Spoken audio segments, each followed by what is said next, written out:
श्री शिवाय नमस्तुभ्यम, श्री शिवाय नमस्तुभ्यम, श्री शिवाय नमस्तुभ्यम। शिव की कृपा प्रसन्नता पाने के लिए क्या करना होगा? शिव जी के अनन्य अगाध भक्त बनने के लिए क्या करना होगा? जिंदगी में शिव जी की महिमा श्रवण करने के लिए कैसे पात्र बनना होगा?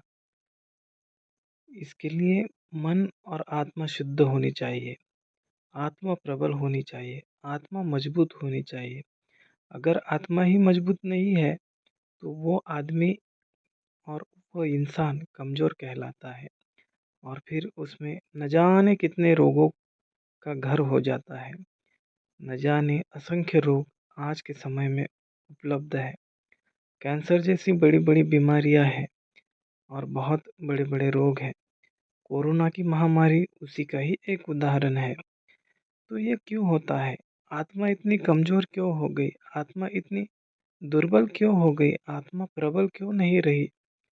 तो आत्मा बहुत प्रबल होनी चाहिए, आत्मा दुर्बल नहीं होनी चाहिए। नहीं तो हमने तो बड़े-बड़े पहलवानों को चौराहे पे मार खाते हुए देखा है, क्योंकि उनका शरीर तो बहुत बलवान होता है, लेकिन आत्मा उनकी कमज़ोर होती है, आत्मा उनकी दुर्बल होती है, क्योंकि उन्होंने कभी शिव भक्ति तो की नहीं, उन्होंने तो कभी शिव आराधना की नहीं, उन्होंने तो कभी शिव जी की महिमा श्रवण की ही नहीं, उन्होंने तो कभी कालों के काल महाकाल को पूजा ही नहीं।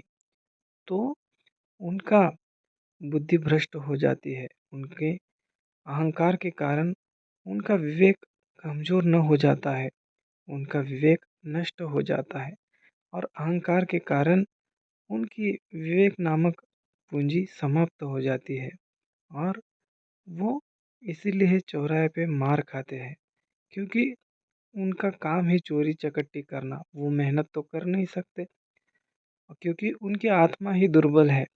तो ऐसे लोगों का शिव महिमा में कोई महत्व नहीं है।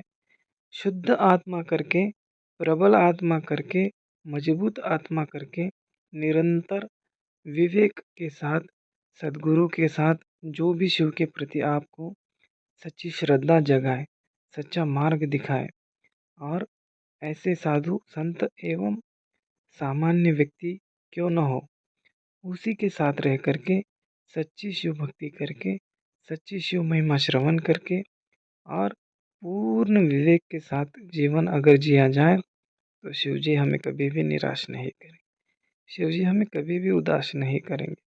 इसलिए आप सदा आत्मा को प्रबल कीजिए, आत्मा को मजबूत कीजिए, आत्मा को शुद्ध कीजिए, आत्मा को ही पवित्र रखें और सदा शिव भक्ति में लगे रहें और अपना विवेक सदा जागृत रखें। कभी भी अज्ञान में आकर किसी का बुरा न करें, कभी भी अज्ञान में आकर दुराचार व्यभिचार के पीछे न जाए, सदा विवेक बुद्धि का ही इस्तेमाल करें। श्री शिवाय नमस्तुभ्यम, श्री शिव